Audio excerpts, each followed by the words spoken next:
I'd like to thank California Congressman Kevin McCarthy for staying up late with us tonight. He is the third-ranking Republican in the House Majority Whip. We're also joined by Chief Congressional Correspondent Dana Bash and Chief Political Analyst Gloria Borger. So let's get to it. Congressman, when is this going to end? You know, this is a battle that's been going on for quite some time.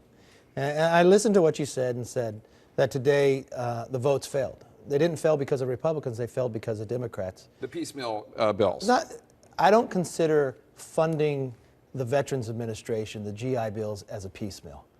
I believe if there's elements of places of the government we agree on, then why punish them? Why, when they had the World War II, why was the Parks Department ordered to shut it down? That greatest generation deserves to be saluted, not to meet barricades. The president is trying to punish the American public instead of solve this problem. And he'll negotiate with Iran, Putin, but he won't sit down and talk. And think of this. If you want to question who shut this government down, Republicans never wanted to shut the government down, and they funded the government time and time again. This was the last thing we asked for, that individuals in America get treated the same as big business. Delaying the individual mandate in Obamacare. And making sure Congress and Senate and the presidential live under the same laws when it comes to health care. And Harry Reid said no, and so we said, then why don't we do what our rules say? If we have a difference of opinion on those few items, why don't we go to conference? And he said no and made a decision to shut the government down over this, which we think is wrong. What do you think is more difficult, negotiating with Putin or the Iranian president, or as Republican whip negotiating with your own caucus? Look, I know that makes good TV, but tell me, why do you have 230 Republicans all voting the same way?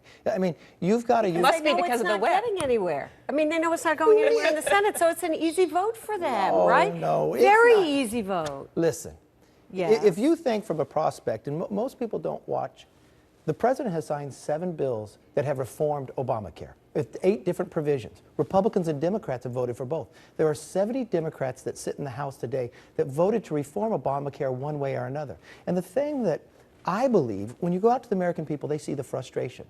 And one thing we have to realize, 90% of every job created in America in the last year was part-time. Part-time because of Obamacare. That means part-time dreams. So why not do that? I mean, here's, you know, sitting out there, why not, okay, you want to reform Obamacare, you want to change it, there are things wrong with it, it just opened today, there are all kinds of glitches. Why not do that then, and not do it the way you're doing it, on a resolution to keep the government running that may go up against a debt ceiling? Why not just say, okay, we want to remove the tax on medical devices. Let's actually have a piece of legislation that does that. What would be so wrong with that? There wouldn't, because we've actually passed that. But wait, let's deal with facts. We have passed that piece of legislation, and Harry Reid wouldn't bring it up. Then when we passed no budget, no pay, they were forced to bring it up. And what happened? 79 senators voted for it. But Harry Reid wants to keep the tax on pacemakers. I think that's wrong.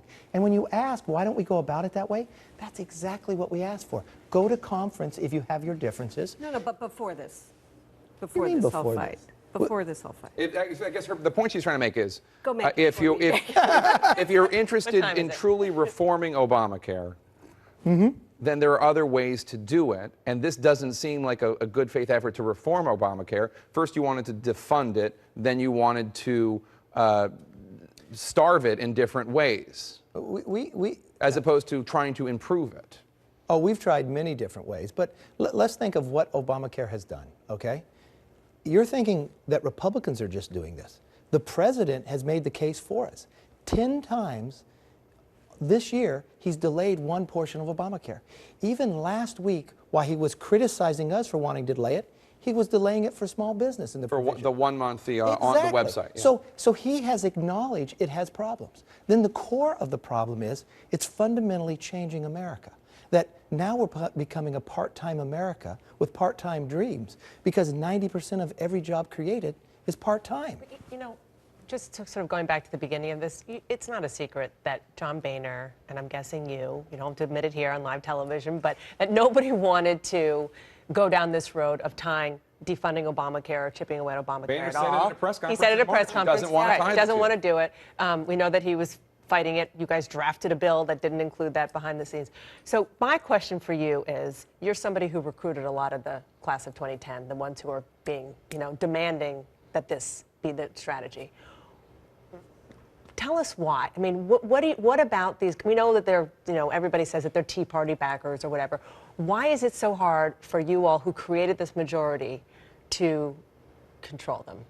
Well, I question even the idea that you're thinking you're controlling. Then why does a majority of Americans oppose to Obamacare? Why are the numbers continue to drop? No, you all are really united on that. But the question is about the strategy now on tying it to funding the government, which you all didn't want to do. When I say you all, you mean the leadership. People have the same goals. They have different strategies. You have a continuing resolution and you have a debt ceiling. Now, in a CR, if government shuts down, continuing resolution to fund 94% of Obamacare goes forward because that's discretionary money and Obamacare is mandatory. Where do you deal with mandatory? Within a budget. The biggest difficulty we have here is a president that won't engage. Why we stayed over the weekend to vote to keep the government open, he went golfing. I mean, that is a challenge and a problem. Can I ask you, did you plan it this way? Or is this just... Did I plan that Harry Reid would say no to a no, conference? is this a strategy that you guys planned, or are we just making it up here, watching you guys make it up as you go along? Because that's honestly what it looks like, to me. Well, that's a fair question, but did we think that Harry Reid would shut the government down because he didn't want Congress and Senate to live under the same laws? That he wanted them to get a subsidy? Yeah, but they're saying you shut the government down, back and forth. Okay, then let's be fair with the facts. Who passed a bill that funded government and who just tabled it? That is a fundamental difference of where we go. And the president who says, I won't even negotiate. Now, you've got 61% of America that believes the president should negotiate. You've got a $17 trillion debt. That is larger than our entire economy. You look overwhelming. The American public wants something to change about that. You're talking about polls, and I appreciate what you're saying, but the vast majority of the American people doesn't think that a shutdown should be tied to the fight against Obamacare. They think the government should be allowed to continue funding things. They disagree with the tactic. Okay, and that's fair, but that's exactly what we're doing. That's why we went to the floor today to make sure the Veterans Administration could process their claims, GI bills, but isn't the strategy with this to piecemeal it until, fine, I'll take away the word piecemeal, to fund different parts until there's the only thing left is Obamacare, and then you just don't do that, and then you move on to the next business. That's the fear that the Democrats have. Well, why wouldn't rational people say, why inflict any pain on the American public? If we agree with 95% of everything, then let's do that.